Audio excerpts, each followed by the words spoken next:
Hey, I'm Doug, and welcome to Doppler's Gear Garage. In this video, we're talking all about Helix Stadium. This past Wednesday, I had the privilege of attending the Helix 10-year anniversary party in Los Angeles, and of course, that's where Stadium was unveiled. It was an amazing day. I got a chance to play through Stadium. I got a chance to ask lots of questions from my favorite Line 6 peeps. They're actually all my favorite peeps there. And I also got a chance to hang out with some really cool content creators. So from that perspective, this video is going to be broken down into two main areas. In a minute, I'm going to answer three of what I consider the most common questions that people will have. And then I'm going to cover 5 of my favorite features from Helix Stadium. Now, each one of those segments, if you will have its own chapter marker that you can get to down below so you can find the content that you're most interested in watching or rewatching. And in case you haven't already subscribed to the channel, would like to take this moment to invite you to do so. Don't forget to ring the bell so I can let you know when more content about things like Helix Stadium goes online. With that said, let's get to the questions. So the first question I think that's going to be at the top of everybody's mind is, are the new Stadium models, the Agoura models, are they better? And if so, how?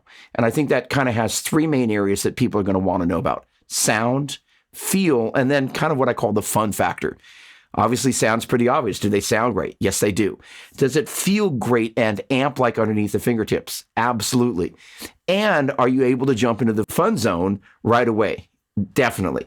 So when I got a chance to demo Stadium, I was in the room with my dear friends Brian and Bradford from Worship Tutorials.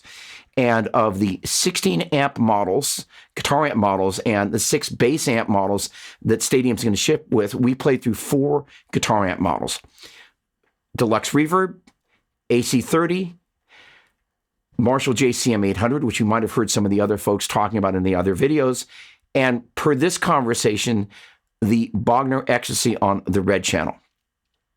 So the thing is, for those of us that are a little bit old school and they grew up in the days where it was kind of you, the guitar, the amp, and your volume control, one of the areas that modeling has done really well is when the volume control's all the way up. One of the areas that's not been quite as good at tracking the reality of the amp experience is when the volume control is all the way down in that beautiful area between 0 and 3.5. And there's all these, if you will, beautiful shades of gray. You kind of open up the volume control and you pick softer or harder if you use your finger, the more you're driving the front end of the circuit and then kind of backing off. When the volume's all the way up, there's a lot more compression going on with a high gain tone. So louder and softer with the right hand doesn't make the difference that it does when the volume's lower. And so one of the things I wanted to test was with the Bogner Ecstasy on the Red channel, what happened when the volume was down. So we were toggling back and forth between the OG Helix model and the brand new Agoura model. And the difference was markedly different. Not that it was bad on the OG Helix model, but as Bradford commented about the overall experience of the Agoura models, it's kind of like going to 4K from 1080p. And for us, that experience was very much like that. I also want to talk about one other thing that happened in the midst of the demos that I think is really important for the amp fanatics out there. The first demo we did was with a Strat on a Deluxe Reverb model. And we were toggling back and forth between the normal channel and the vibrato channel, which if you've ever played through a vintage Deluxe Reverb, they're usually really different. And they were really different in a really great way. And we were toggling back and forth, adding reverb, and we were like, oh, this is great. The real moment that, in addition to the volume control thing on the Ecstasy, that I think everybody went, oh, was when we moved over to the AC30 with a Telecaster. And so the thing is that I'm a stereo fanatic. So I was like, hey, can we try putting the normal input, pan that to the left, and then bring up a second instance of the model and pan that off to the right on the Brilliant input. And the moment the first chord was struck, everybody in the room went, wow. It just had this 3D quality. And earlier I mentioned what I call the fun factor, and everybody was like, oh, like, let me play that, you know, and that's the thing that we're looking for. Yeah, it sounded great. Yeah, it felt great. But the fun factor, I think, is the thing that we're all looking for. And these models definitely do that. So I think the number 2 thing that's going to be on people's minds is going to be reverse compatibility for our Helix, HX Stomp XL, et cetera, presets, and bringing them into Stadium. And with the exception of presets that utilize what I understand are the hybrid cabs, Everything else you can bring over. And for presets that utilize the hybrid cabs, just swap out the cabs, resave the presets, and you can bring them into your Stadium once they're available. Now, here's the other thing is for those of us that are Variax users and want to use VDI, or power cab users who want to use L6 link, when we get to the Nexus protocol, part of the key features, we're also going to talk about the Expand D10 breakout box, which allows you to connect these devices, and we'll be getting to that, well, in the next section. So the third and final question I think people are going to be asking is, which of the Helix Stadium units is best for you? And the criteria for making that decision, I think, is really going to come down to the following. First of all, Helix Stadium Floor, the smaller unit, is going to ship in the fall for a US MAP price of $1799.99. Then towards the end of the year, Helix Stadium XL Floor, extra large, is going to ship for a US MAP of $2199.99. So there's a $400 price point difference, and you're going to have to wait till the end of the year. So if you want to be the first person on your block to have Helix Stadium and you want to spend $400 less, chances are Helix Stadium Floor is going to be the unit for you. Now, in terms of the I/O, XL has some additional redundant I/O, but it's pretty much the same, just you get some more with that. Now, the biggest differences, in my opinion, come on the face of the unit. You get the 12 OLED scribble strips with XL and the expression pedal. And for me, that's kind of a deal breaker. I can't use Helix without an expression pedal. I'm constantly bringing the volume pedal off when I'm changing guitars and doing all those things, using it as a fading in on volume. By the way, I always put my delays and my reverbs after my amp block and place the volume pedal before the delays and reverbs, but after the amp block, so I don't starve the amp block of gain, but I'm able to bring the volume out and the tails of the delays and reverbs will continue on. But you probably already know to do that. But the point being, the expression pedal for me is an invaluable part of the equation, and the scribble strips also. However, again, if you want to be the first person on the block and want to save $400, Helix Stadium Floor is the unit for you. If you need the scribble strips, the additional redundant I/O, and the expression pedal, Helix Stadium XL Floor, that's your unit. Hope that helps. The number one feature that I think people are going to lean into the most is Showcase. And at the 10,000-foot view, it's an audio player that can either run traditional 2-track mixes or up to 8 tracks of stems. There's going to be 4 main types of power users that I think are going to lean into this most heavily. Those of us that love to jam along with our favorite songs and or backing tracks. Group number 2, those of us that tour or have to sometimes play live performances utilizing tracks. Then there are those of us that play on a Sunday morning. We want to be able to kind of fine-tune our sounds playing with the original recording so that when we show up on Sunday morning, we've got our tones dialed for each of the different songs and parts. And last but in no way least, content creators. And I think this is where this is really going to be something that's going to take off in ways that I don't think we can fully yet realize because, well, it's yet to come, although it's actually existing, but it's not out there on the street yet. So the deal is, you've got a timeline.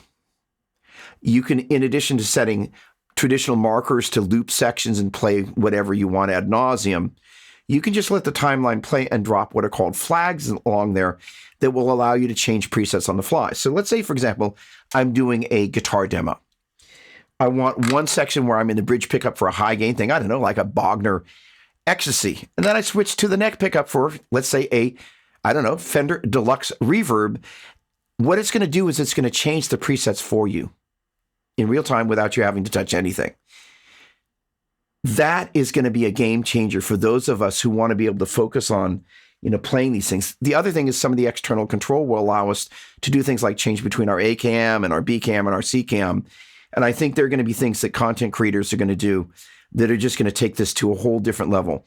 So in any case, Showcase is a game changer. Key feature number 2 that I think you're going to want to know about is the trio of buttons kind of in the upper left-hand side of both units, as well as the volume encoder just below.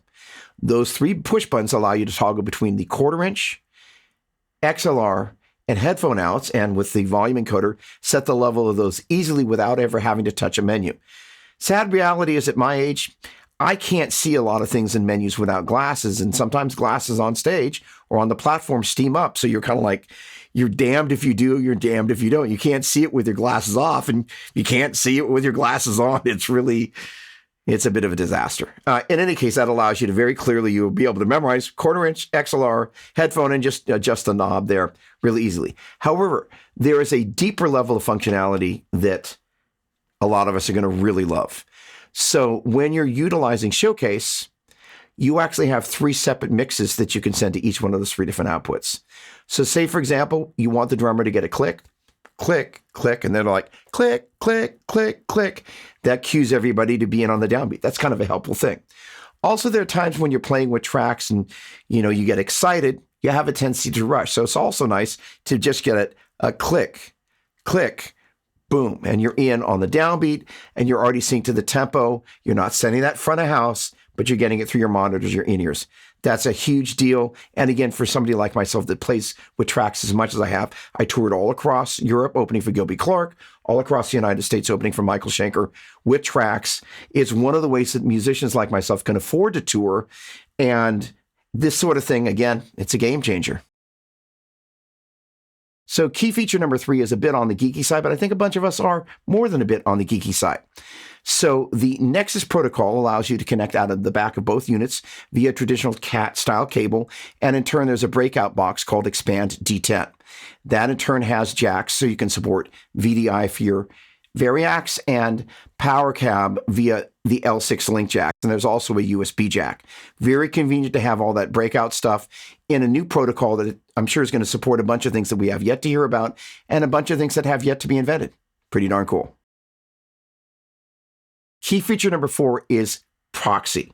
That's Line 6's proprietary capture functionality, and I've been waiting for this for years. It means that I can bring amps like one of Keith Richards' old high-power twins, or the Jose modded Marshall that's over there, or my vintage Big Muff into the Line 6 ecosystem and not have to wait for the good folks in Calabasas to do it themselves. Now, it's highly probable that most people utilizing the benefits of it aren't going to be capturing their own gear, but if you want to experiment with it, well, once it rolls out, it's not going to be in the first generation of the firmware, but it's on the horizon, and as I understand, it's coming pretty soon. Very exciting. So key feature number 5, some people would probably expect me to be talking about Focus View, but instead I want to talk about the Deep Editor. There's a guy named Brandon Frenzel who has been with Line 6 since before Helix. He is a super smart guy. He is responsible for Power Cab, responsible for Catalyst, that if you go on to Reverb and check out the pretty much always best-selling guitar amp combo, well, that's his work. He's a lovely guy, and he's super smart. And he and I on Wednesday had a long conversation about the editor. I'm so excited he's involved with this. HD 500 edit was awesome. HX edit, awesome. The editor for Catalyst, awesome. And I can't wait to see what he does with the editor for Stadium. All right, that gets us to the end of this video. For more information about Line 6 Helix Stadium, please visit line6.com. My name is Doug, in case we haven't met. Doug Doppler, Doppler's Gear Garage.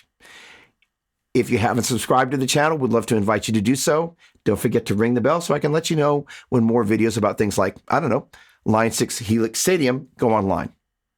Want to say thanks for watching. Please leave any questions you got down below.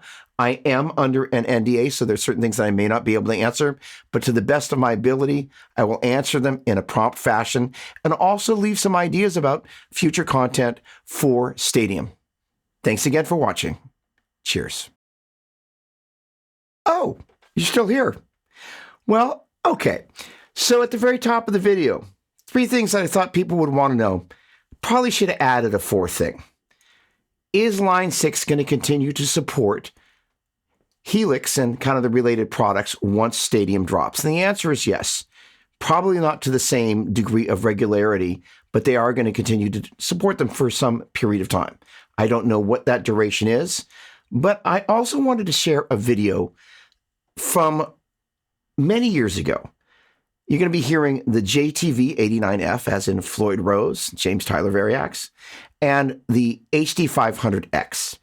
And the thing about this particular video, as it goes through the course of the video, it's actually doing kind of manually, as I'm kind of, you'll see their little edits here and there, as I'm switching between the different sounds on Variax and different presets on the HD500X, I'm doing manually what Stadium will do for you. And it's really pretty amazing to think in this decade how much things have evolved. But yet, per the conversation about the existing Line 6 products, when I went back and listened to this demo, I was like, holy cow, those guitar tones, to my ear at least, still sound great. And I wanted to share that with you. All right, thanks again for watching. Cheers.